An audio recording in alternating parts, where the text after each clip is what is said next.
Hare Krishna. So in this particular lecture, we'll start with a new topic, and that is simple harmonic motion. This is a new chapter. We have already covered rotation, and we are going to start a new chapter, and that is simple harmonic motion. So there are different kinds of motion which we see in our day-to-day life.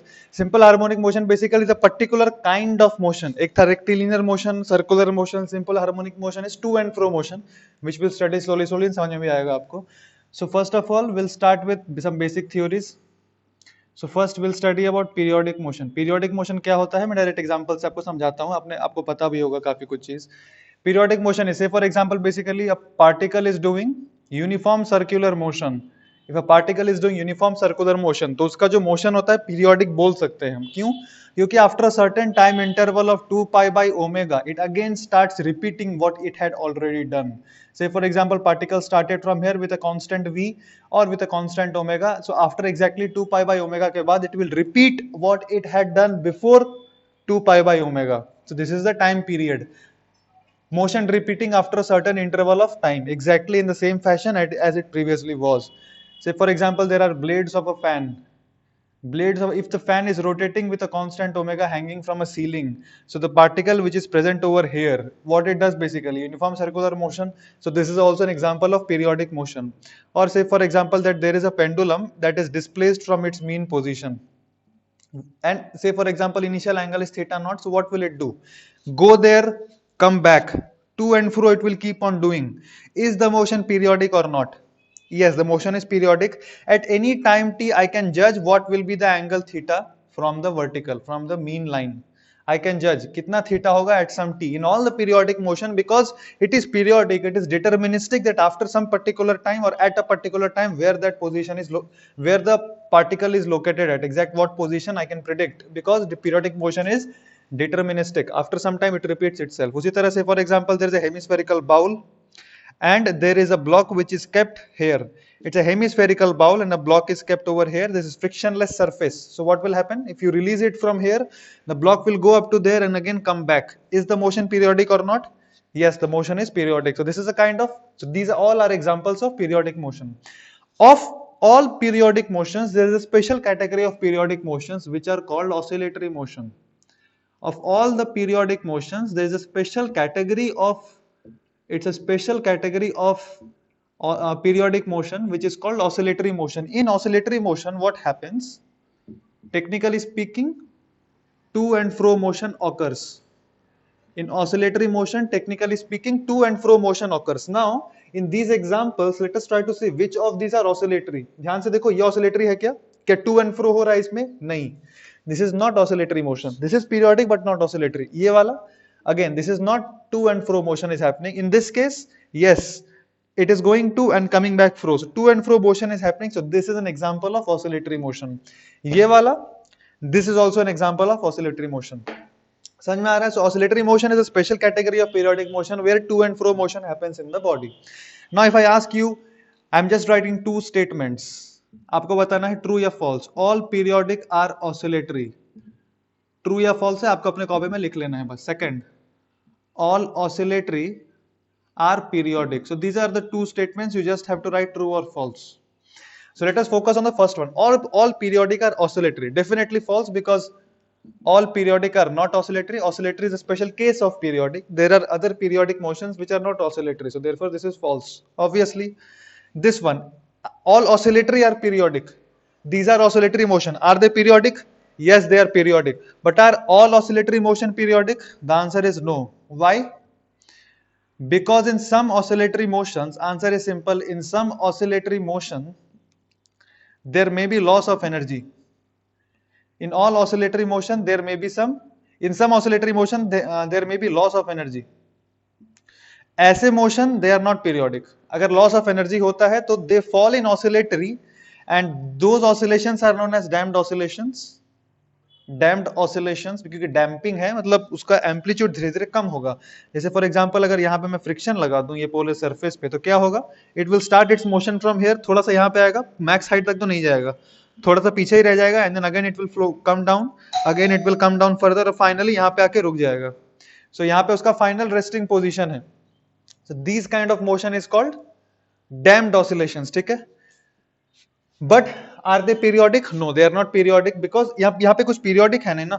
यहां से start करता तो यहाँ जाना चाहिए था, तब बोलते कि यहाँ पीरियोडिक है। इसका कोई टाइम पीरियड नहीं है, there is no specific time period. Periodic motion में कांस्टेंट टाइम पीरियड आता है, therefore these are not periodic but they are oscillatory. Now there is a general equation for an oscillatory motion, that is minus के x का power n. This is the general equation of oscillatory motion, f equals to minus kx का power n. General case for oscillatory motion, f equals to minus kx का power n, where k is a constant, and f is, just 1 second.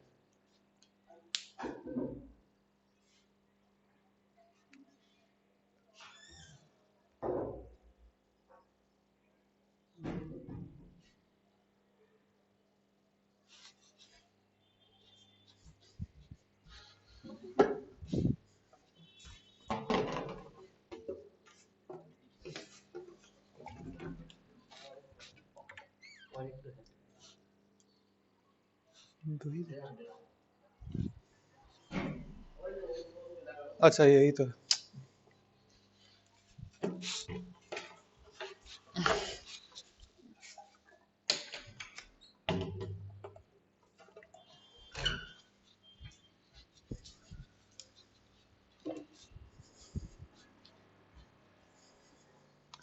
Yeah, I'm sorry for the delay. So f equals to minus kx का power n, where k is a constant, f is the net force on the body, and n is a natural number. N can be 1, 2, 3 and so forth. So this is a general equation for our oscillatory motion.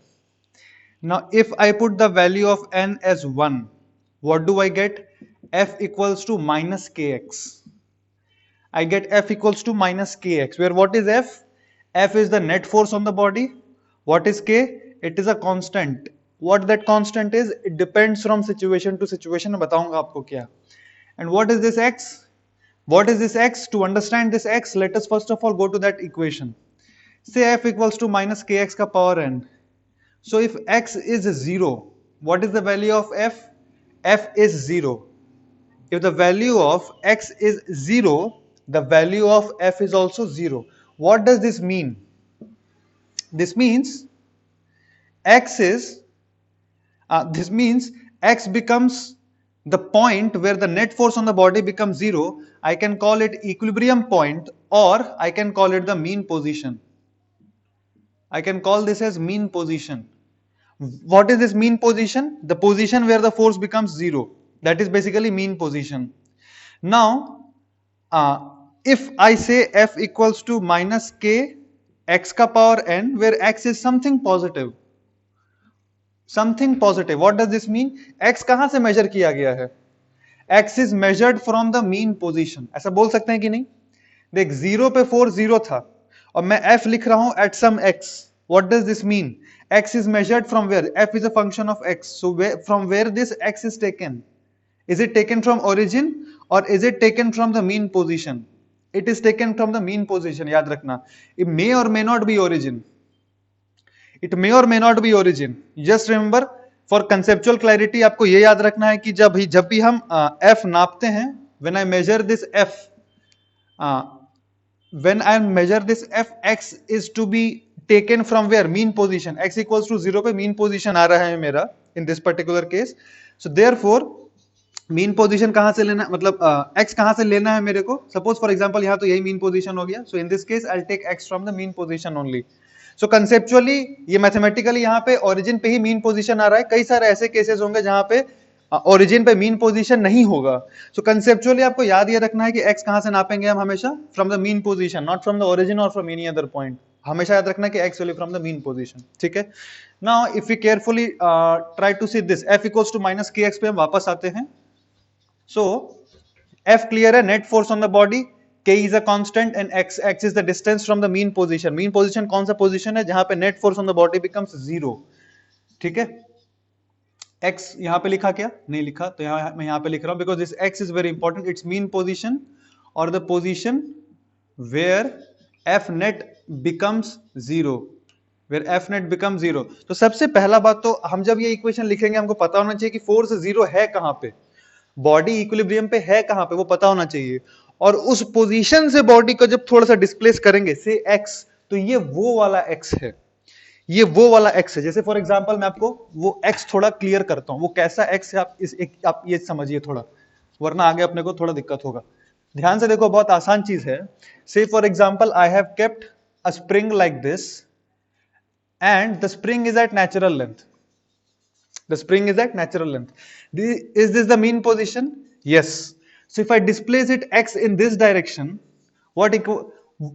in this particular situation, what is x? जितना x हमने displace किया उतना ही है वो x, जितना हमने displace किया from the mean position ये वही है x, ठीक है। This is the mean position, this is the natural length, so ये वही x है, वहां पुट करना है आपको। ये पहला सिचुएशन है। सेकंड सिचुएशन, अगर से फॉर एग्जांपल स्प्रिंग को मैंने वर्टिकली रखा है ऐसे करके, so this was the natural length, say mass is m and it got elongated naturally, थोड़ा एलोंगेशन आएगा, and this is the mean position. Now ध्यान से समझो कि एलोंगेशन कितना है, ये एलोंगेशन कितना है निकाल सकते हैं कैसे, mg equals to kx equilibrium. So what is x equilibrium? It is mg by k, so this is already mg by k.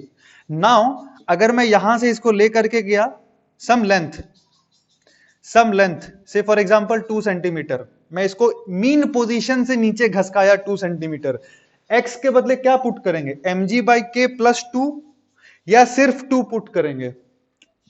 सिर्फ 2 पुट करेंगे, सिर्फ 2, क्योंकि ये SHM का जो इक्वेशन होता है उसमें x कहां से होता है, displacement from the mean position, not from the natural length. दिखने से स्प्रिंग के लिए भी F इक्वल्स टू kx ही होता है, स्प्रिंग फोर्स भी F इक्वल्स टू kx ही होता है, पर स्प्रिंग फोर्स में ये k क्या होता है, स्प्रिंग कांस्टेंट, जबकि यहाँ पे ये k एक अलग ही कांस्टेंट है। दिखने से डिट्टो सेम लग रहा है पर अलग अलग बात है। यहाँ पे k इज SHM कांस्टेंट और यहाँ पे k इज स्प्रिंग कांस्टेंट, और ये x is from the natural position, spring force it's from the natural position, whereas this one is from the mean position. This is one small difference between SHM and springs, so वो ध्यान देना। Now ये तो इस formula का एक खास चीज कि F इक्वल्स टू माइनस के एक्स, थोड़ा सा और इस फॉर्मूला पे अगर हम ध्यान डालें तो ध्यान से देखो ये क्या फोर्स है, उसका नेचर पे थोड़ा हम लोग फोकस करते हैं। ध्यान से देखो, अगर x is positive, if x is positive, force क्या होगा, नेगेटिव। x अगर पॉजिटिव है तो फोर्स कैसा है, negative. What does this mean? This mean कि मेरा मीन पोजीशन जहां पर भी है, मीन पोजीशन मेरा जहां पर भी है, उससे अगर डिस्प्लेसमेंट मैं पॉजिटिव कर रहा हूं, कन्वेंशनली पॉजिटिव मतलब प्लस एक्स के अलोंग अगर कर रहा हूं मैं डिस्प्लेसमेंट बॉडी का, फोर्स किधर लग जाएगा, पीछे, ठीक है। अच्छा, अगर x नेगेटिव हुआ तो, अगर x नेगेटिव हुआ तो फोर्स पॉजिटिव हो जाएगा। इसका मतलब अगर मैं बॉडी को पीछे की तरफ डिस्प्लेस कराता हूं, बॉडी का x अगर नेगेटिव करता हूं तो फोर्स किधर लग जाएगा, इस तरफ। समझ में आ रहा है आपको? तो उधर ले जाऊं तो इधर आना चाह रहा है, फोर्स इधर लग जा रहा है। बॉडी को थोड़ा पीछे कर रहा हूं तो ये नेट फोर्स है, ये एक फोर्स नहीं है, नेट फोर्स लग रहा है बॉडी पे वैसा। समझ में आ रहा है ना? नेट फोर्स मतलब उधर जाएगा, अगर आप उधर डिस्प्लेस करेंगे तो बॉडी इधर लाएगा ही, और इधर डिस्प्लेस करेंगे तो बॉडी उधर मूव करने का प्रोपेंसिटी है, नेट फोर्स उधर ही लग रहा है।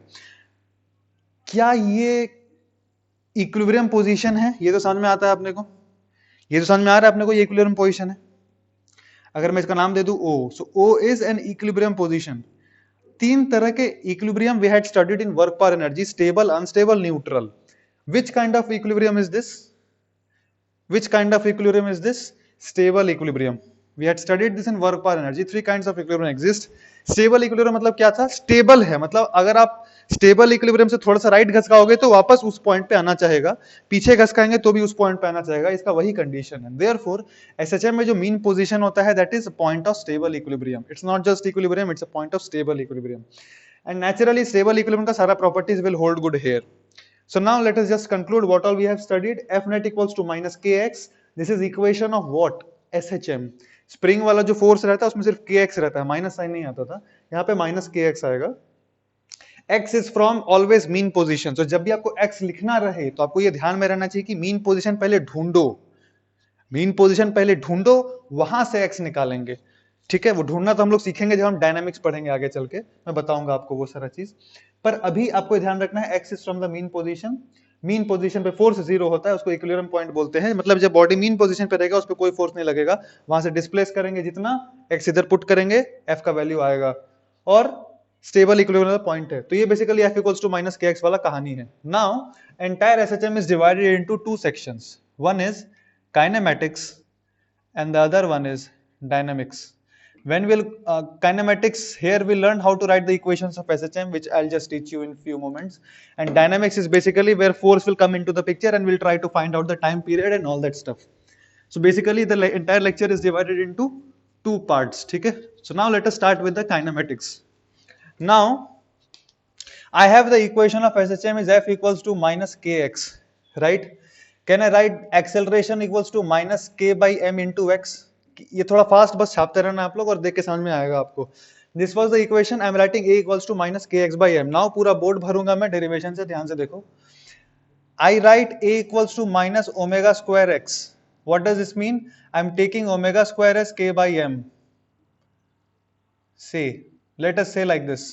That omega square is k by m. It's just a variable. ठीक है? Now let us proceed ahead. a को मैं क्या लिख सकता हूं, देखो v dv by dx. This is equals to minus omega square x. Okay, I'll just take a small pause here and I'll try to explain you कि आपको ये समझ में आया कि equation of SHM is f equals to minus kx. आपको समझ में आया कि f equals to minus kx is an equation of SHM. Now, अगर हम ध्यान से देखें, this is a spring and a block is kept. Block has a mass of m. It is kept at its natural length. Spring का natural length है वो, और ऐसे करके हमने उस ब्लॉक को वहां पे छोड़ दिया है. अब अगर अच्छा ये तो नेचुरल लेंथ है, मतलब क्या यही मीन पोजीशन भी हो गया? क्या ब्लॉक के लिए मीन पोजीशन है वो? हाँ, मीन पोजीशन क्यों है? क्योंकि यहाँ पे नेट फोर्स जीरो है, वहां पे नेट फोर्स क्या है? जीरो. अगर से फॉर एग्जाम्पल सिचुएशन कुछ ऐसा होता कि ये नेचुरल लेंथ है पर एक कांस्टेंट फोर्स अप्लाई हो रहा है 10 न्यूटन का, कांस्टेंट सप्लाई हो ही जा रहा है 10 न्यूटन का, तो मीन पोजीशन कहां पे आएगा? मीन पोजीशन वहां पे आएगा जहां पे नेट फोर्स क्या हो? Zero. Where net force is zero. पता कर सकते हैं क्या? पता कर सकते हैं क्या? बिल्कुल पता कर सकते हैं. मान लो x जाके नेट फोर्स जीरो हुआ, क्योंकि स्प्रिंग फोर्स पीछे लगेगा kx और इधर लग रहा है 10, तो वो जो x आ रहा है, x इक्विलिब्रियम बोलते हैं, that is the mean position. कितना आएगा निकाल सकते हैं हम लोग? kx equals to 10 mean position. So x mean position आया अपना 10 by k, वो जो भी आया. ठीक है, तो ये मीन पोजीशन होता है ये वाले केस के लिए. मैं ये वाले केस का बात कर रहा हूं, तो मैं ये समझाने की कोशिश कर रहा हूं कि मीन पोजीशन आपका वेरी कर सकता है फ्रॉम सिचुएशन टू सिचुएशन. ठीक है, now let us come back to the main thing. So in this case this is the natural length f equals to minus kx. अब ठीक है, ओके. अब एसएचएम का अब जब एसएचएम का बात करेंगे हम, तो क्या बोला था? मीन पोजीशन से थोड़ा सा घसकाओ और नेट फोर्स पे ध्यान दो. अब ध्यान सुना जो कह रहा हूं. एसएचएम के लिए माइनस के एक्स ये होना चाहिए, सेटिस्फाई करना चाहिए रिलेशनशिप. पर ये क्या है? जब भी कोई भी net force on a body ये रिलेशनशिप को सेटिस्फाई करता है, the body will perform SHM. It is a very important statement that if F net on a body satisfies this relation, if F net on a body satisfies this relation, then the body will perform SHM. Then the body performs SHM. It's a very important statement. अगर आपको proof करना है कि proof that this particular body is performing SHM, ठीक है, पर ये proof कैसे करेंगे? आपको उस पर नेट फोर्स देखना है. नेट फोर्स इस फॉर्मेट में आना चाहिए. अगर नेट फोर्स इस फॉर्मेट में आ रहा है मतलब बॉडी एसएचएम करेगा. और नेट फोर्स ये लिखने के लिए एक्स कहां से लिखेंगे? Mean position. तो पहले तो बॉडी का मीन पोजीशन आइडेंटिफाई करना है, वहां से आपको एक्स डिस्प्लेस करना है, और वहां से एक्स डिस्प्लेस करने के बाद अगर नेट फोर्स इस फॉर्मेट में आता है, it means the body will perform SHM certainly without a doubt. वो निकालने के बाद फिर क्वेश्चन में काफी कुछ पूछता है. So therefore it's very very important statement. अब अगर ध्यान से हम यहां पे देखें तो ये बेसिकली स्टेटमेंट का कंक्लूजन क्या है? Any force in any situation, any net force on a body, if it satisfies this relation, it means the body will perform SHM. SHM कौन परफॉर्म करेगा? बॉडी परफॉर्म करता है. ठीक है, स्प्रिंग SHM नहीं परफॉर्म करेगा, बॉडी परफॉर्म करेगा SHM. तो बॉडी पे नेट फोर्स है ये. That should be of this order. Now अगर हम इसको थोड़ा सा एक्स डिस्प्लेस करें from the mean position, net force कितना है? पीछे के तरफ है kx. सो क्या ये इस फॉर्मेट में आ रहा है? ये के कुछ भी हो सकता है, depends on situation. It's just a constant, it depends on situation. तो F इक्वल्स टू यहां पे जो आ रहा है kx, वो इसी फॉर्मेट में आ रहा है क्या? बिल्कुल, क्योंकि इधर घसका है तो फोर्स इधर आ गया, right? Therefore this body will perform SHM without a doubt. और k का वैल्यू कितना आया? स्प्रिंग कांस्टेंट के बराबर ही आ जाएगा, क्योंकि जब हम लिखेंगे एसएचएम के लिए माइनस kx फॉर्मेट में आ गया ना, x पॉजिटिव था, फोर्स पीछे लग रहा है. सो देयरफॉर इस केस में स्प्रिंग कांस्टेंट ही ये के है और बाकी सब एज यूजुअल है अपना साइंस, ठीक है। तो हाँ, तो आपको समझ में आया ये चीज। चलो थोड़ा सा वापस यहां पे आते हैं। अब ये a equals to minus omega square x है, वो बस मैं आपको समझाया फील देने के लिए कि f इक्वल्स टू माइनस के एक्स में कोई भी अगर फोर्स है जो ये सेटिस्फाई कर रहा है रिलेशन, बॉडी एसएचएम करेगा। और ये वाला जो केस होता है सिंपल सा, जहां पे स्प्रिंग लगाते हैं ब्लॉक में, सो ये इट एग्जीक्यूट्स एसएचएम, ये चीज विल एग्जीक्यूट एसएचएम, ठीक है। अच्छा, यहां पे जब बात कर ही ली तो कुछ कुछ और मैं वहां पे आपको समझा देता हूं, ध्यान से देखो। ये बात उठ ही गया तो थोड़ा सा और देख लो। ये एसएचएम कर रहा है तो क्लियर हुआ, क्योंकि एफ इक्वल्स टू माइनस के एक्स के फॉर्मेट में है। अब एक चीज देखो, सपोज ये है पार्टिकल का मीन पोजीशन, ये पार्टिकल का क्या है, मीन पोजीशन, ठीक है। अगर मैं आपको कहूं कि स्प्रिंग यहां पे रखा हुआ था और मैंने इसको जोर से इंपल्स दिया, नेचुरल लेंथ स्प्रिंग रखा हुआ था और जोरदार एक इंपल्स दिया, such that it acquires a velocity v not, एक वेलोसिटी एक्वायर किया वो v नॉट, कहां पे, अपने मीन पोजीशन पे। तो यहां पे इसका स्पीड है v नॉट, मैक्स स्पीड है। जैसे जैसे जैसे जैसे यहां पे इसका स्पीड कितना है v नॉट, जैसे जैसे ये राइट जाएगा, जैसे जैसे ये राइट जाएगा, ये मीन पोजीशन हो गया, जैसे जैसे ये राइट जाएगा इसका स्पीड बढ़ेगा या घटेगा, राइट जा रहा है तो स्पीड बढ़ेगा या घटेगा, घटेगा, नेचुरल सा बात है। अच्छा, एक्सेलरेशन क्या होगा, बढ़ेगा या घटेगा, एक्सेलरेशन बढ़ेगा, क्यों, जैसे जैसे जैसे नेचुरल लेंथ से राइट आ रहा है, एक्सटेंशन बढ़ रहा है स्प्रिंग का एक्सटेंशन बढ़ेगा, तो कोई भी एक पोजीशन पे ध्यान दो, पीछे की तरफ जो स्प्रिंग फोर्स लगेगा वो तो के एक्स है, and x is increasing, therefore force will increase, तो acceleration will increase as the body moves away from the mean position. So velocity will decrease, but the acceleration will increase till the velocity becomes zero, and this point where the velocity becomes zero is known as extreme position. ये सब term समझना जरूरी है ताकि हम proof पे जा सकें। एक्सट्रीम पोजीशन पे स्पीड जीरो हो जाएगा, कितना दूर होगा ये किस पे डिपेंड करता है, इनिशियल वेलोसिटी पे, है ना। कितना हो जाएगा, half m v naught square, जो इनिशियल टोटल एनर्जी है वो टोटल कन्वर्ट हो जाएगा काइनेटिक में, हाफ के ए स्क्वायर, वहां से एम्पलीट्यूड आएगा जो भी है, वहां पे जाके स्पीड जीरो होगा, ठीक है। अच्छा, यहाँ पे बॉडी ऐसे करके गया, स्पीड जीरो हुआ। अब जब वापस आएगा बॉडी, यहां से जब वापस आ रहा होगा, स्पीड बढ़ेगा या घटेगा, यहां से यहां गया स्पीड घटा, जब वापस आएगा तो स्पीड बढ़ेगा और एक्सेलरेशन घटेगा, क्योंकि एक्स घट रहा है तो फोर्स घट रहा है, पार्टिकल पे फोर्स घट रहा है तो एक्सेलरेशन भी घटेगा। अच्छा, जब यहां पे आएगा मीन पोजीशन पे तो रुक जाएगा क्या, नहीं, यहां तो वेलोसिटी है, बढ़ेगा इस तरफ, यहां पे इधर आ जाएगा ड्यू टू इनर्शिया। जब इधर आएगा वापस एक्सट्रीम पोजीशन के तरफ, स्पीड बढ़ेगा या घटेगा, ये वाले पाथ में स्पीड घटेगा और एक्सेलरेशन बढ़ेगा क्योंकि एक्स बढ़ रहा है। उसी तरह से यहां पे फिर क्या होगा, एक्सट्रीम पोजीशन पे स्पीड जीरो, और फिर जब यहां से एक्सट्रीम पोजीशन से वापस रिटर्न होगा टुवर्ड्स मीन पोजीशन तो स्पीड बढ़ेगा और एक्सेलरेशन घटेगा। और मीन पोजीशन पे मैक्सिमम स्पीड होता है, मीन पोजीशन पे मैक्सिमम स्पीड होता है। तो इस डायग्राम से दो तीन चीज सिखाना चाह रहा था आपको कि amplitude depends on the initial situations, amplitude is the maximum displacement from the mean position, at extreme position the speed of the particle becomes zero, at mean position the speed of the particles is maximum. Write down these points in your own notebook and then proceed ahead. ये जो भी मैं points बोला आपको वो points अपने copy में लिख लेना, फिर आगे बढ़ना समझ के, क्योंकि तब प्रूफ आपको क्लैरिटी से समझ में आएगा। सो ध्यान से देखो, ये एक इक्वेशन था, v dvx equals to minus omega square x. So what do I write? v dv equals to minus omega square x dx. I integrate both the sides. Now how will I integrate? What limit should I put to integrate?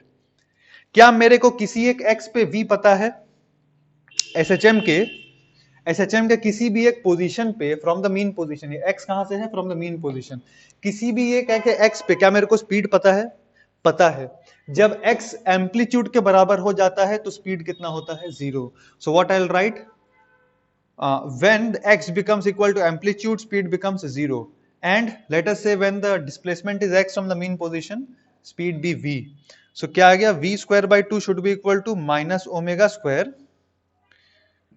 a square minus x square by 2. So this gets cancelled out. And what is the value of v? This will be x square minus a square. So what is the value of v? V is omega under root A square minus x square. This is a very very very important relation जो ये बताता है कि particle जब mean position से x दूरी पे है तो उसका स्पीड कितना है। क्या बताता है? When the particle is at a displacement of x from mean position, when the particle is displaced x from the at a displacement of x from the mean position, what is its velocity? v equals to omega under root a square minus x square। आपको अच्छे से ये रटाया हुआ होना चाहिए। क्यों? क्योंकि this equation is valid for all SHMs, valid for all SHMs। क्यों? क्योंकि ये सिर्फ इसके लिए डिराइव नहीं किया, ये तो f इक्वल्स टू माइनस के एक्स, ये एक SHM का इक्वेशन है, इससे डिराइव किया गया है। therefore this relation is valid for all SHMs। say for example I ask you what is speed when the particle is at half of the amplitude? So what will I do? v equals to omega under root a square minus x के बदले क्या put करेंगे? Displacement from the mean position कितना है? a by 2 दिया हुआ है, तो a square by 4, so that is omega a root under 3 by 4। ठीक है। Similarly what is the speed at x equals to minus A by 3, मतलब मीन पोजीशन से पीछे के तरफ नेगेटिव डायरेक्शन में अगर a by 3 पे है, x equals to minus a by 3 means if I'm talking of spring, this is the natural length of the spring, this is the natural length of the spring। say for example यहां तक इसका amplitude है, ठीक है।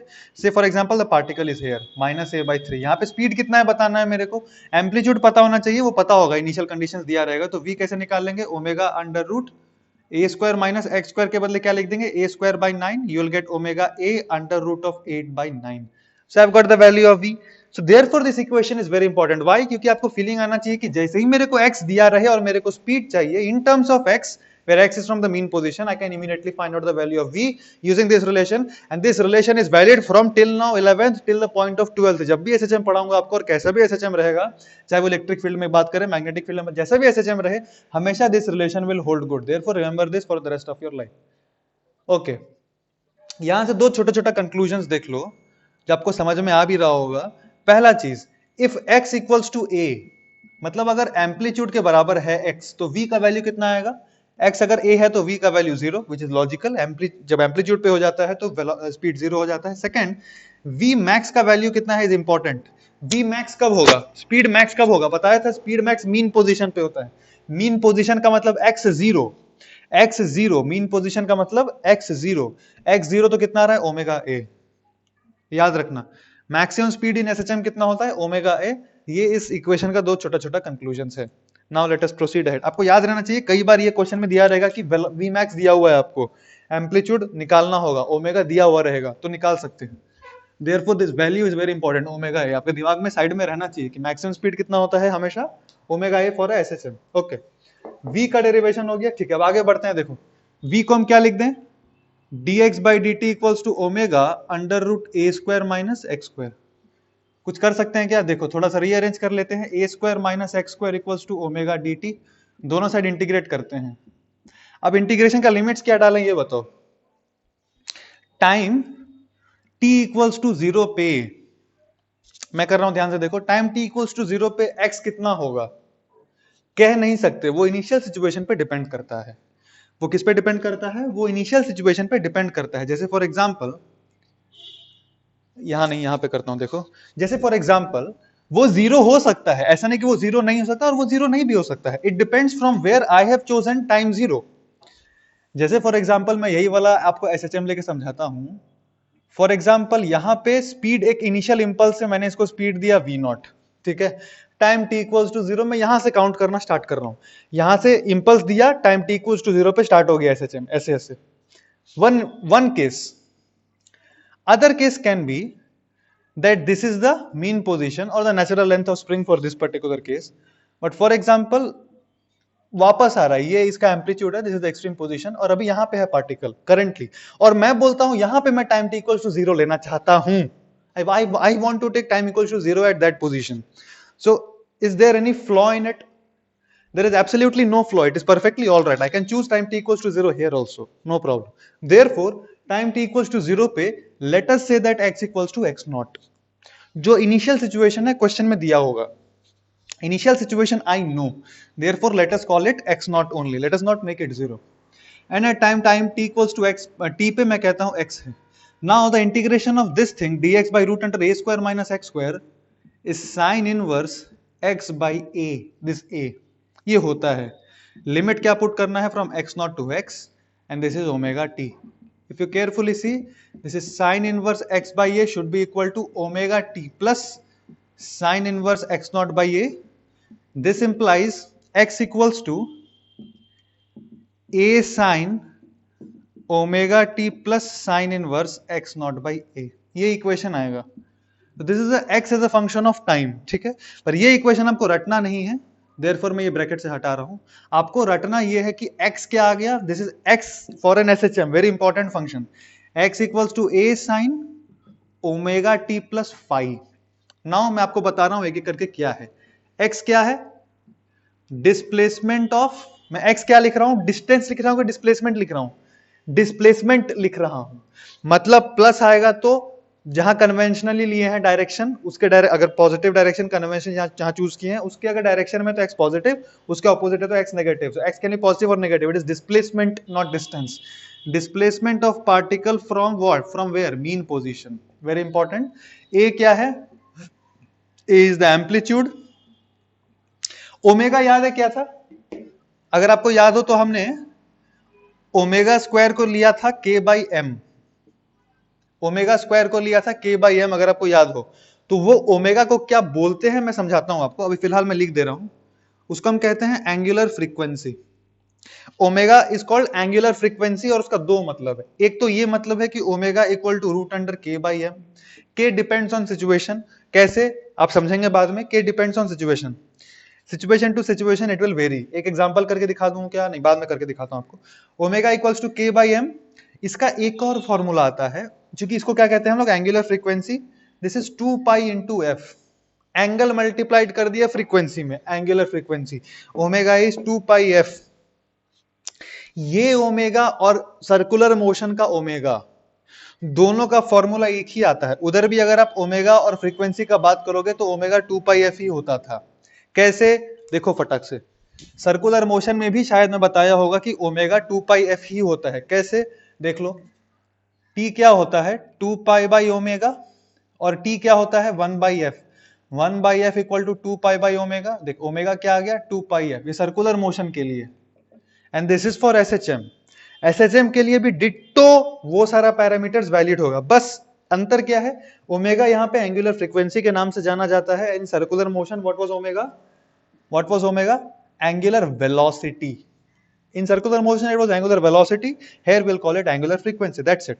For SHM also अगर आपको time period निकालना रहे, that will be same 2 pi by omega. Time period for an SHM 2 pi by omega. कोई डिफरेंस नहीं है, कोई डिफरेंस नहीं है, एक ही बात. ठीक है, सारे टर्म्स का मतलब समझ रहे थे हम. ध्यान से देखो, एक्स ए ओमेगा टी. ओके, अब वो वाले चीज में ओमेगा टी प्लस फाइव, ये जो पूरा चीज है साइन के अंदर में, उसको कहते हैं फेज ऑफ एसएचएम. उसको हम क्या कहते हैं, फेज ऑफ एसएचएम. और phi which is basically sine inverse x naught by a, this is a constant and this is known as phase constant. क्योंकि ये पूरे फेज का कांस्टेंट टर्म है. ओमेगा टी तो टाइम के साथ वेरी करता है ना, ओमेगा टी टाइम के साथ वेरी करता है. So therefore this sign inverse x naught by A is called phase constant. X naught will be given in the question, depends on situation. A also depends on situation. Amplitude depend करता है situation, initial situation पे, कितना energy दिया गया है. ज्यादा energy देंगे तो एम्पलीट्यूड ज्यादा आएगा. Therefore हमको बस इतने से मतलब है, x equal to a sin omega t plus phi. This is the equation of an SHM. X for an SHM. It's a very very important equation. अगर phase constant का वैल्यू 0 भी हो सकता है, क्यों, x naught को 0 रख दो, इसका मतलब अगर इनिशियली पार्टिकल यहां पे था, कहां पे, मीन पोजीशन पे. पार्टिकल अगर मीन पोजीशन पे था, मैंने याद है आपको अगर डेरिवेशन याद हो, टाइम t इक्वल्स टू 0 पे x नॉट लिया था. तो अगर टाइम t इक्वल्स टू 0 पे x नॉट का वैल्यू 0 ही पकड़ ले, मीन पोजीशन से ही ले रहे हैं, तो कितना आ जाएगा, a साइन ओमेगा t. ठीक है, कहां से कहां वेरी कर सकता है, फाई. फाई का कोई लिमिट नहीं है, क्योंकि फाई तो बेसिकली एक एंगल है. मैं बता रहा हूं आपको, फाई क्या आया, sine inverse x naught by a. ठीक है, so therefore phi is basically an angle, और वो एंगल कुछ भी हो सकता है, 0, पाई, 3π/2, 2π, कुछ भी। हाँ ठीक है, ऑफ कोर्स 0 से 2π तक ही रहेगा, 2π के आगे नहीं जाएगा वो। सो this is basically all the terms define कर दिया हमने। ओमेगा टी प्लस फाई को बोलते हैं फेज ऑफ एसएचएम, फाई को हम कहते हैं phase constant for the SHM. ठीक है, अब अगर ये मिटा के अगर मेरे पास x as a function of time आ गया, क्या v as a function of time निकाल सकता हूं? ये वाला आप खुद से कर सकते हैं, v as a function of time और a as a function of time खुद से निकाल लो। v as a function of time और a as a function of time आप खुद से निकाल लो। v कितना आएगा? Omega a cos omega T plus phi, acceleration कितना आएगा? Minus omega square a sine omega T plus phi. अगर आप ध्यान से देखो a क्या आ गया? माइनस ओमेगा स्क्वायर एक्स, क्योंकि a sine omega T plus phi क्या होता है? x। घूम फिर के वही आ गया, a equal to minus omega square X. ये स्टार्टिंग में ही लिखा है था अगर आपको याद हो, f इक्वल्स टू माइनस के एक्स लिखे थे, a को क्या लिख दिए थे? माइनस के बाई एम को लिख दिए थे ओमेगा स्क्वायर, ये वही आ गया। सब कुछ सही है, v a और ठीक है, सब कुछ क्लियर हो गया। अपना सारा इक्वेशन फटाफट लिख रहा हूं, देख क्या क्या किए थे। f इक्वल्स टू माइनस के X, second equation a equal to minus omega square X, इस आपको याद रहना चाहिए। x नहीं, इसके बाद क्या आया था? v, बिल्कुल फ्लो रटाया हुआ रहना चाहिए। v क्या आया था? Root under omega a square minus x square. यहां बताए थे कि एक्सट्रीम पोजीशन पे जब एक्सट्रीम पोजीशन पे स्पीड 0 होता है और मैक्सिमम स्पीड कितना होता है? Omega a। तीसरा इक्वेशन, चौथा इक्वेशन x का था, x equals to a sine omega T plus phi. पांचवा v equals to omega a cos omega T plus phi, a equals to minus omega square a sine omega T plus phi. अच्छा, अब अगर मैं आपको बोलूं, छोटा छोटा और बात कर लेते हैं। देखो, अगर मैं आपको बोलूं find v as a function of x and a as a function of x, कैसे करके करेंगे? देखो एक बार खुद से ट्राई कर लो, लिखो v as a function of x और try to write a as a function of x। तो कैसे करके करेंगे? v as a function of x। Okay, तो क्या करते हैं? देखो, अगर ध्यान से देखो तो v स्क्वायर, मैं क्या करता हूं? v by omega a cos इतना और x बाई a साइन इतना, sine square this plus sine square this should be 1। तो साइन स्क्वायर दिस क्या होगा? X square by A square. Sine square, ये इसको अगर थीटा बोल दूं तो क्या होगा? X square by A square plus cos square theta कितना होगा? V square by omega, V square by omega square A square. कितना आएगा? This should be equal to 1। This is the relation between X and V, X square by A square plus, ये relation सही है गलत है? ये relation सही है, क्योंकि ये दो पैरामीटर्स है और बाकी सारा कांस्टेंट है, therefore this relation is true. कोई और वेरिएबल नहीं है, अगर कोई और वेरिएबल होता तो ये रिलेशन गलत होता। अच्छा, a as a function of x बिल्कुल उसी स्टाइल में निकाल लेते हैं। a as a function of x पूछा है तो क्या करेंगे? a स्क्वायर बाई ओमेगा का पावर 4 a स्क्वायर प्लस, है ना, इसको नीचे लेके आ गए, साइन स्क्वायर थीटा निकाले तो ये, और कॉस स्क्वायर थीटा, ये वाला किसमें रिलेशन चाहिए था? सॉरी, a और x में चाहिए था। अच्छा, a और x में तो ऑलरेडी पता है, a as a function of x तो ऑलरेडी पता है, माइनस ओमेगा स्क्वायर। इसमें इसमें क्यों परेशान होना है अपने को? v as a function of x, खैर v as a function of x भी अपने को पता था, ये परेशान हो गए हम लोग झूठ-मूठ का। v as a function of x भी अपने को पता है, ये उसी को घुमा फिरा के वो लिख दिए थे। कहा गया v as a function of x भी ऑलरेडी पता है, वही आप घुमा फिरा करेंगे तो वही आ जाएगा। पर उससे टाइम पास नहीं हुआ, एक इंपॉर्टेंट फॉर्मेट सीखे हम लोग जो अभी काम आएगा। देख, अगर मैं आपको बोलूं v as a function of a बताओ, v as a function of a, हाँ ये वाला ट्राई करो खुद से फटाक से। v as a function of a कैसे लिखेंगे? वही फॉर्मेट यूज करेंगे। देखो, हम लिखेंगे v square by omega square A square, है ना, यहां पे ला दिए और स्क्वायर कर दिए, कॉस स्क्वायर थीटा आया, प्लस साइन स्क्वायर थीटा के लिए क्या करेंगे हम? ए स्क्वायर बाई ओमेगा का power 4 a square, so this should be equal to 1। दोनों को ऐड करने से आएगा v as a function of a, ये आ रहा है, ठीक है, x t v t a t v a v x a x, सारा का सारा रिलेशन आ चुका है। कोई और रिलेशन छूट रहा है क्या? ठीक है, कोई और रिलेशन छूट रहा है तो भी आप कर सकते हैं, आपको फॉर्मेट क्लियर है ना, सारा थियोरेटिकली कराना is may not be possible, but ये बेसिक रिलेशन है जो आपको पता रहना चाहिए, और एक दूसरे को ट्विस्ट करके ही काफी सारे रिलेशन आ सकता है। फटाफट देखो ग्राफ्स ड्रॉ कर दे रहा हूं इन सब का ग्राफ्स। सबसे पहले f इक्वल्स टू माइनस के एक्स, ग्राफ कैसा होगा?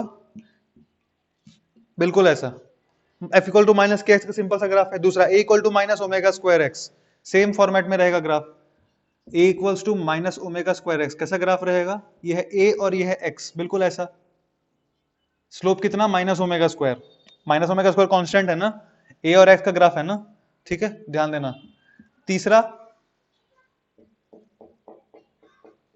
हाँ, v और x, ओके। अब v और x का जब रिलेशन हम लिखेंगे तो यहां से पता नहीं पड़ेगा कि ग्राफ कैसा होगा, इसीलिए क्या करते हैं देखो, यहां पे करते हैं, चलो vx का ग्राफ मेरे को ड्रॉ करना है, तो ये रिलेशन से मेरे को पता नहीं पड़ रहा कि बेसिकली कैसा करके है, कैसा करके है मतलब हमको इक्वेशन तो इस तरह से लिखना पड़ेगा कि ग्राफ ड्रॉ कर सके, तो स्ट्रेट लाइन का है तो सर्कल का, कुछ कर्व का इक्वेशन तो आना चाहिए ना, तो ये कोई स्टैंडर्ड इक्वेशन नहीं है, तो इसको थोड़ा रीअरेंज कर सकते हैं। अब आप इसको रीअरेंज कर लो, या फिर मैंने जो vx का इक्वेशन लिखा था वैसे करके लिख लो। मैं तो वैसे करके लिख लेता हूं, देखो डायरेक्ट, तो अपना क्या आ जाएगा, v square by omega square A square plus X square by A square should be equal to 1। ये इक्वेशन आया ना, ये किसका इक्वेशन आया? vx का। ग्राफ कैसा होगा? This is an equation of an ellipse.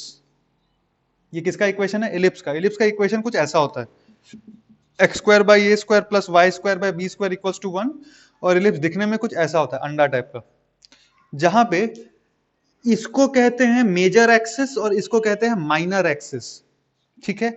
यहां पे एक्स एक्सिस है ये, और ये वाई एक्सिस है। अब ये ए क्या है? Semi major axis. सेमी मतलब आधा, क्योंकि ये पूरा मेजर एक्सिस है, सेमी मेजर आधा ऑफ द मेजर, ए, और ये है B, semi major semi minor.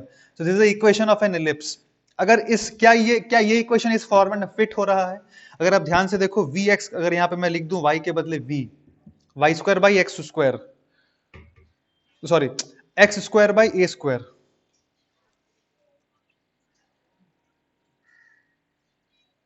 X के नीचे में क्या? X square by A square, तो यहां पे आएगा ए,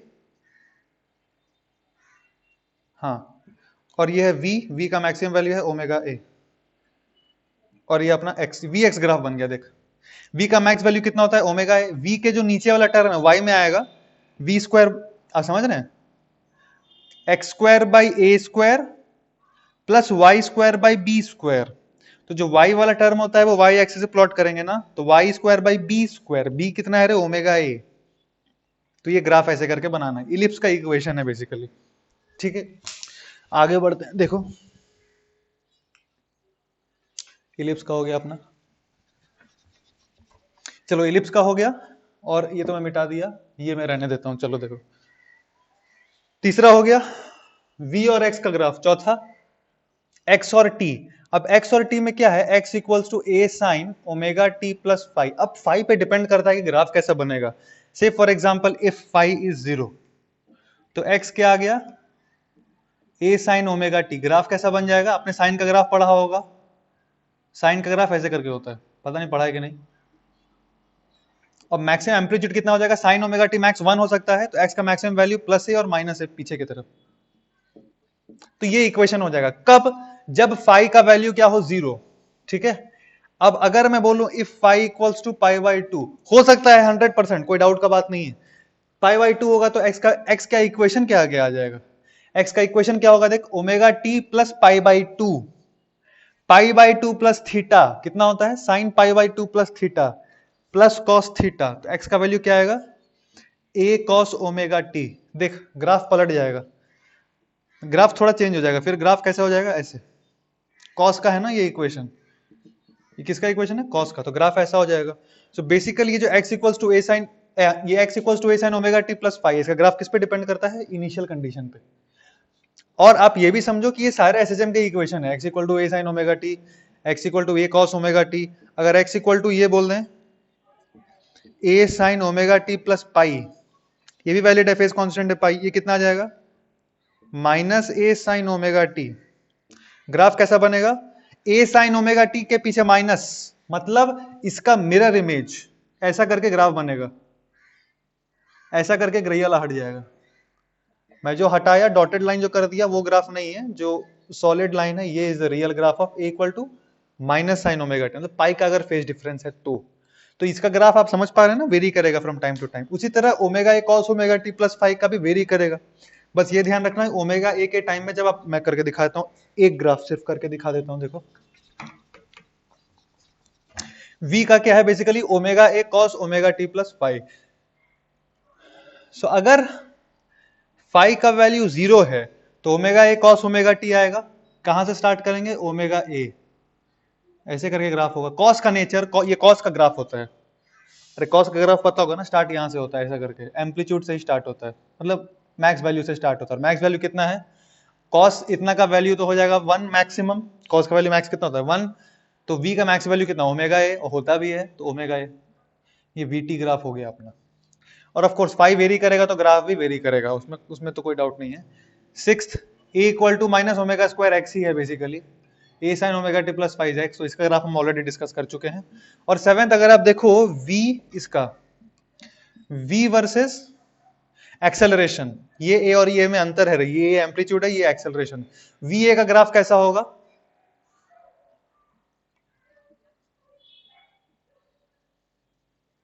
किसको ऊपर रखें, वी ए। वी ए, पहले तो वी ए लिख दिए, अब ध्यान से समझो, अगर हम वी ए ऐसे करके लिखे हैं तो ये वाई एक्सिस वाला पोर्शन है तो ये वाई है, तो Y square by B square, तो ये बी वाला पोर्शन है ओमेगा ए, ठीक है। Y square by B square plus X square by A square, X square by A square, बोले तो एक्स पे ए है ना, इसलिए एक्स स्क्वायर, अरे इसको इक्वेशन का फोटोकॉपी है, X square by A square, ये इलिप्स का इक्वेशन था ना, तो एक्स के बदले में क्या कह रहा हूं, ए है ना एक्स एक्स एक्सिस पे, और ए ये सेमी मेजर एक्सिस का वैल्यू कितना है, ओमेगा स्क्वायर ए, ओमेगा स्क्वायर ए।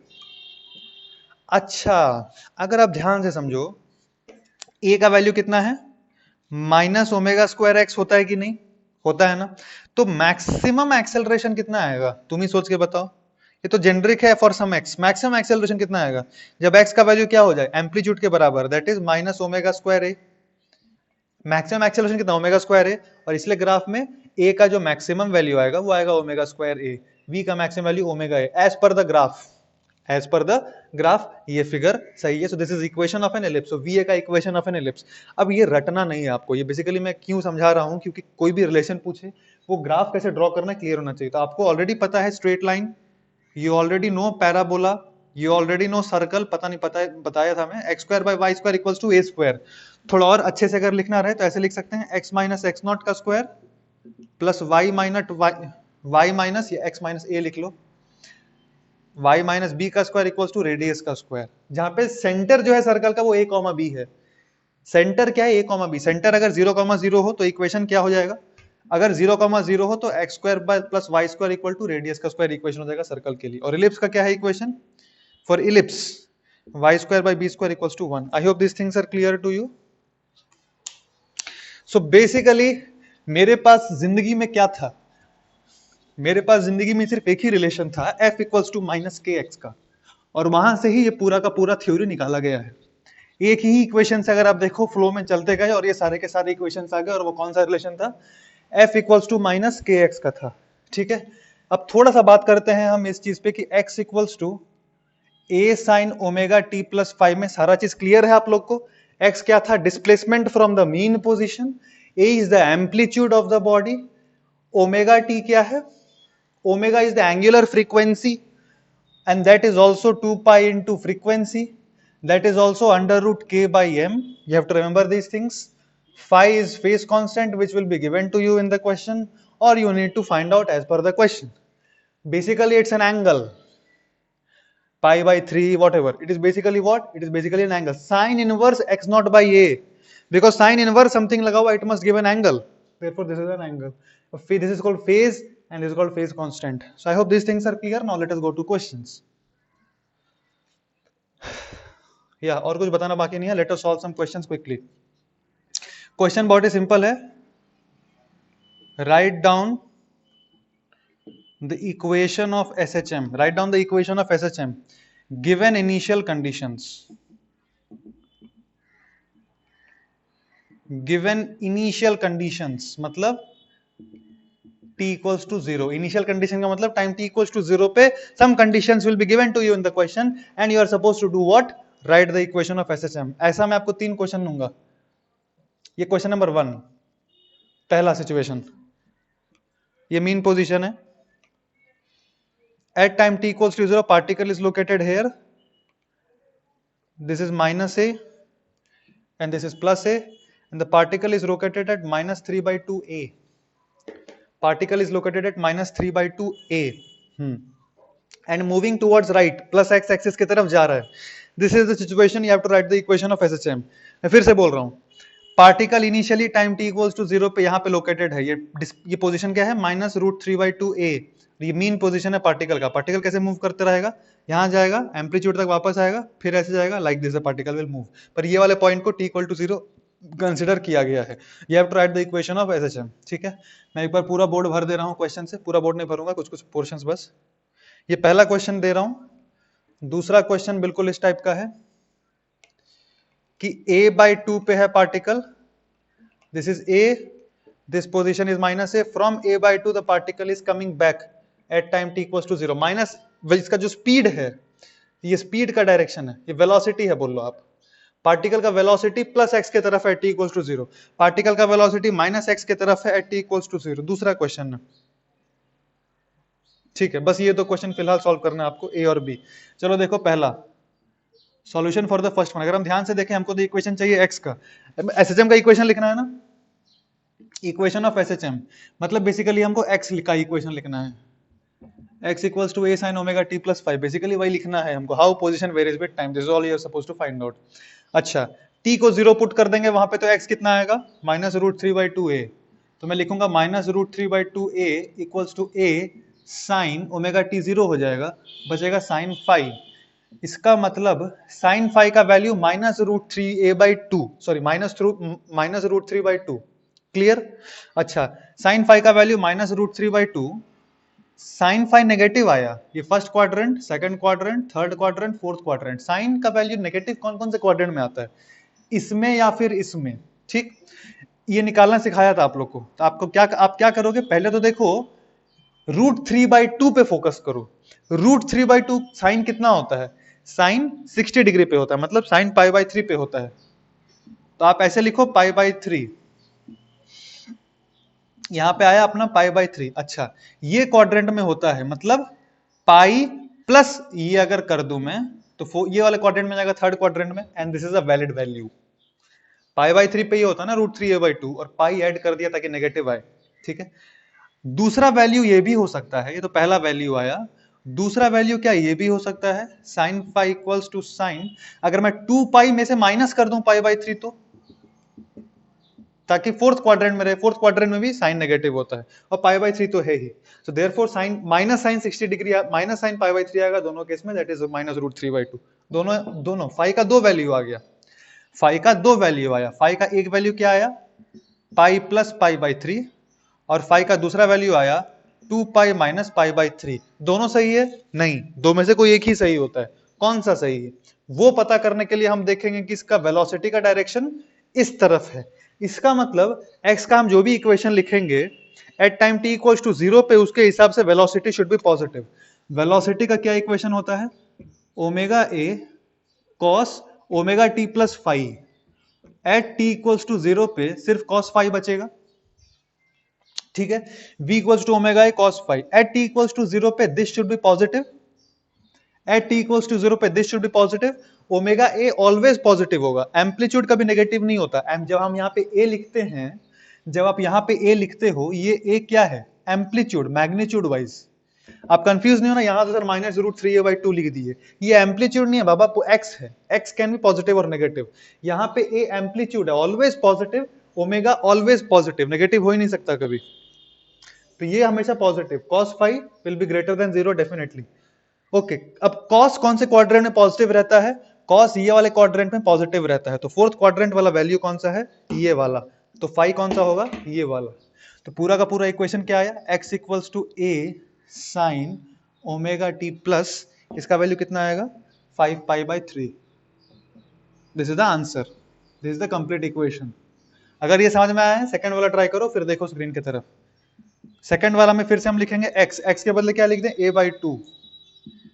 ये ठीक किया ना, मैं पॉजिटिव ही था ना स्पीड, हाँ ठीक. a/2 equals to x equals to a sine omega t plus five. Omega t तो खैर t इक्वल्स टू 0 का बाद दिया हुआ है मेरे को, t इक्वल्स टू 0 का बाद दिया हुआ है, कुछ भी दे सकता था हमको. मैं t equals to 0 simple example से ही स्टार्ट किया. t इक्वल्स टू 0 पे खाली इतना बच रहा है, ध्यान से देखो. तो साइन फाइव कितना आ रहा है, हाफ. हाफ आ रहा है. अच्छा, अब इसका दो वैल्यू हो सकता है. साइन फाइव पॉजिटिव है, कौन कौन से क्वाड्रेंट में, पहला और दूसरा. तो फाइव का एक वैल्यू आएगा 30 डिग्री पे होता है ना, 30 डिग्री बोले तो π/6, और दूसरा π-π/6 पे भी ट्रू हो जाएगा. दोनों पे सत्य है ये, दोनों पे साइन फाइव का value will be half only. एक तो 30 डिग्री पे, दूसरा π-30 डिग्री, 180 - 30, दोनों पे प्लस हाफ ही आएगा.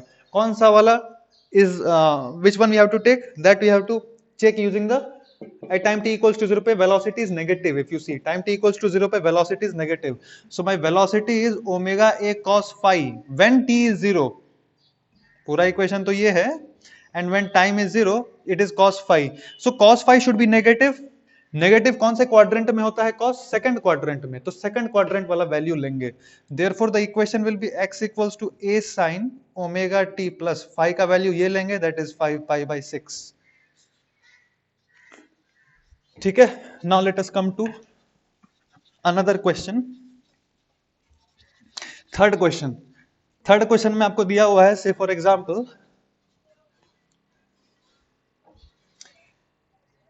Third question, at t equals to 0 maximum speed दिया आपको 10 मीटर पर second,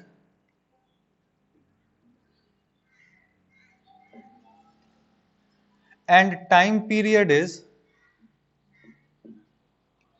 pi seconds. Time period is pi second,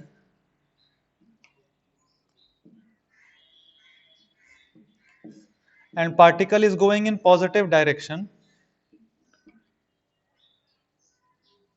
Write equation of SHM. Write equation मतलब write x as a function of time. Particle is doing SHM दिया हुआ है, so write the x as a function of time. ये question है. एक और question मैं दे रहा हूं बस, last. Particle at t equals to 0 located है a/2 पे, this is a and this is going in this direction only, this is -a. At time t equals to 0 पे पार्टिकल यहां पे लोकेटेड है गोइंग टुवर्ड्स +a. आपको दिया हुआ है टाइम पीरियड इज t, आपको दिया हुआ है the time period of the SHM is t. Question है find time when the particle first comes to rest. Of course infinite times rest पे आएगा, यहाँ पे आया रेस्ट पे आया, वापस आया रेस्ट पे आया, वापस आया रेस्ट पे आया, infinite times रेस्ट पे आएगा. सबसे पहली बार कब, यहाँ पे रेस्ट पे आएगा, रेस्ट पे तो यहाँ पे आएगा. सबसे पहली बार रेस्ट पे कब आएगा, टाइम पीरियड दिया हुआ है t के टर्म्स में आंसर बताना है, मतलब t/2, t/3, 2t/5, इस टाइप से आंसर बताना है आपको. In this way, in this fashion you have to tell me the answer. चलो क्वेश्चन नंबर 3 देख लेते हैं फटाक से. क्वेश्चन 3 अगर हम बात करें, x का वैल्यू चाहिए. अच्छा, x इक्वल्स टू कितना होता है, देखो a sine omega t plus five. कुछ भी पता है क्या, ओके कुछ तो पता है. जैसे फॉर एग्जांपल टाइम पीरियड दिया है पाई, टाइम पीरियड होता है अपना 2π/ओमेगा and that is given to you as pi. This means I have the value of omega as 2. Omega का वैल्यू मिल गया 2. ओके, नाउ v मैक्स कितना दिया हुआ है 10. v होता है omega into amplitude, that is 2 into amplitude. This means amplitude का वैल्यू आ गया 5. एम्पलीट्यूड का वैल्यू कितना आया 5. इक्वेशन अगर थोड़ा सा ध्यान से देखें तो x equals to a sine 5 sine 2t plus 5. हाँ 5 sine 2t plus 5. Okay, positive positive तो आसान हो जाएगा।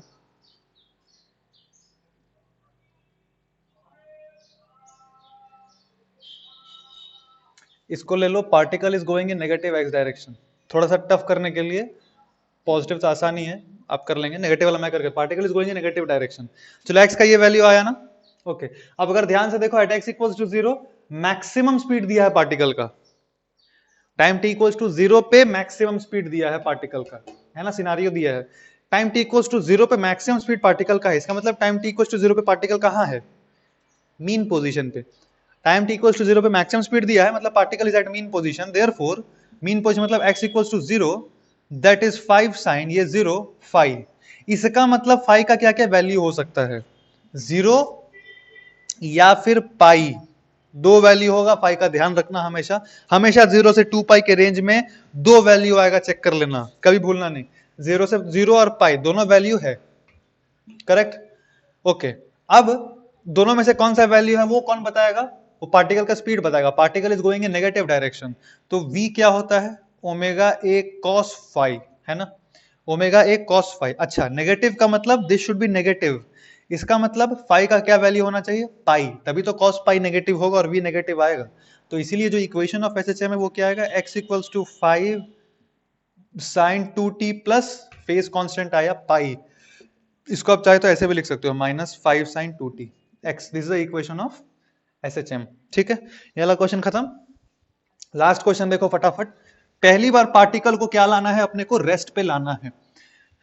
पहली बार पार्टिकल को रेस्ट पे लेकर के आना है। अच्छा, इसका मतलब सबसे पहले तो हम क्या करते हैं, हमको कुछ आइडिया लग रहा है, let us try to write the equation of SHM. ये अगर सिचुएशन दिया है तो इक्वेशन ऑफ एसएचएम लिख सकते हैं क्या? बिल्कुल लिख सकते हैं। और टाइम चाहिए when the particle comes to rest, इसका मतलब टी निकालना है when x will be a। तो अगर मेरे को x as a function of t पता हो तो आंसर लिख सकते हैं।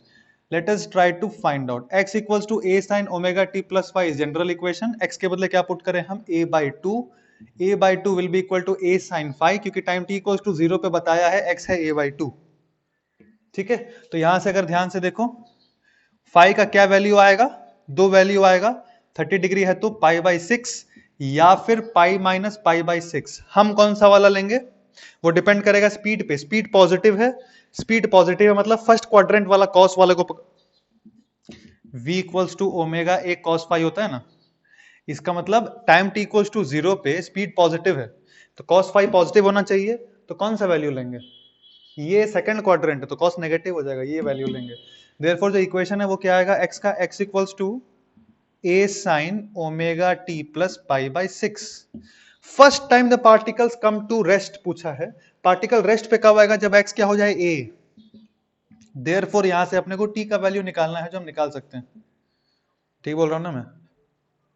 x a होगा तो पार्टिकल रेस्ट पे आ जाएगा, ठीक है, काट कुट लो 1। इसका मतलब ओमेगा t प्लस π/6 का वैल्यू कितना आया? क्या लिखेंगे हम? π/2 लिखेंगे, कुछ और लिखें? π/2 लिखेंगे 3π/2। देख, साइन थीटा इक्वल्स टू 1, दो पॉसिबिलिटी है, या तो आप π/2 लिख लो या तो 3π/2 लिख लो, पर हमको तो मिनिमम टाइम चाहिए ना, when the particle first comes to rest. तो मिनिमम टाइम के लिए तो ये मिनिमम लेंगे ना, क्योंकि ये मिनिमम लेंगे। देख, π/6 को उधर जाना है, omega t plus π/6 equals to something, so this π/6 will go that side. So if this something is least, p का लीस्ट वैल्यू आएगा। Therefore I will not take 3π/2, I will take π/2 only, ठीक है। तो ओमेगा टी का value कितना आ गया? LCM आ गया अपना 6, 2π/6, π/3। तो t का वैल्यू कितना आ गया? π/3 ओमेगा। अब ध्यान से देखो, आपको आंसर देना था t के टर्म्स में, क्योंकि टाइम पीरियड t दिया हुआ है, t के टर्म्स में आंसर देना था। तो कैपिटल T क्या होता है? 2π/ओमेगा। जबरदस्ती इसमें से π/2π अलग, जबरदस्ती इसमें से आप 2π/ओमेगा अलग करो और इसको लिखने की कोशिश करोगे तो कैसे लिखेंगे? 1/6। तो ये आएगा अपना, ये तो टाइम पीरियड हो गया t/6, ठीक है। या कभी कभी थोड़ा कॉम्प्लिकेटेड हो जाता है सिचुएशन, तो आप क्या करो, मैं एक जनरल तरीका दिखाते हूँ। कभी कभी अगर थोड़ा सा आपको कॉम्प्लिकेटेड लगे तो दो चीज है ना, t इक्वल्स टू क्या है अपना? 2π/ओमेगा। देख ले, π/ओमेगा क्या है? t/2। तो π/ओमेगा को आप रिप्लेस कर दो हमेशा t/2 से, तो t/6 आ जाएगा। Simple, even more easy. t equal to 2 pi by omega, pi by omega substitute कर दो t by 2, pi by omega को डाल दो t बाई 2, तो आंसर आ जाएगा t का वैल्यू t कैपिटल T के टर्म्स में। अब अगर आपको बोलता फर्स्ट टाइम नहीं, when the particle comes to rest the second time, when the particle comes to rest the second time, तो क्या करते, pi by 2 plus pi, pi by 2 plus pi, तो आता 3 पाई बाई 2, तो t का वैल्यू निकाल लेते सेकंड टाइम। थर्ड टाइम तो पाई बाई 2 प्लस पाई, वो होता है आंसर, वहां से t का वैल्यू जो भी निकलता अपना, तो इस तरह करके हम निकाल सकते हैं। So basically what we learn in today's this particular classes, f equals to minus के एक्स था, उससे पूरा कहानी निकाले।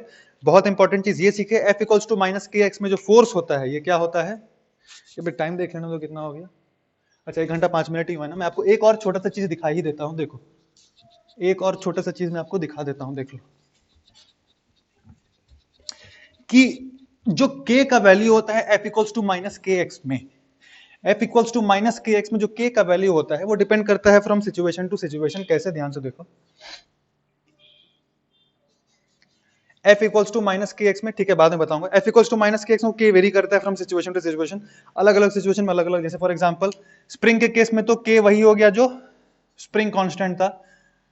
फर्दर आगे चल के हम लोग क्या करेंगे, बॉडी को डुबाएंगे, थोड़ा सा डिस्प्लेस करेंगे, तो ये केस में भी बॉडी एसएचएम परफॉर्म करेगा। थोड़ा सा डुबा के छोड़ दो, बॉडी ऐसे करता है, एसएचएम ही करता है, वो प्रूफ भी करेंगे, और उसके लिए k का वैल्यू कुछ और आएगा।